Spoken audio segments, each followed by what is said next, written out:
Pay scale নিয়ে কোনো কথা বললে আপনারা কমেন্টস করেন, এসব না বলে কর্মসূচি দেন। কর্মসূচি ঘোষণা করা হয়েছে আগামী 16ই জানুয়ারি রোজ শুক্রবার ঢাকা বিভাগীয় শহর সহ প্রতিটি জেলা উপজেলায় প্রেস ক্লাবের সম্মুখে সকাল 9:30 থেকে 12:30 পর্যন্ত প্রতীকী অনশন কর্মসূচি ঘোষণা করেছে দাবি আদায় ঐক্য পরিষদ। আপনারা সবাই স্বতঃস্ফূর্তভাবে সেই কর্মসূচি পালন করুন। এটা আন্দোলনের একটা অংশ।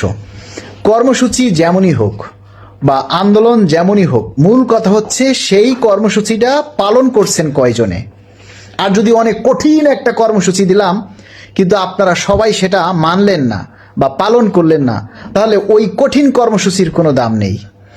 কিন্তু আপনাকে যদি একটা সহজ কর্মসূচি দেওয়া হয়, একটা সহজ আন্দোলন দেওয়া হয়, এটা যদি স্বতঃস্ফূর্তভাবে সারা দেশের মানুষ একসাথে পালন করে, তাহলে ওইটার গুরুত্ব অনেক বেশি।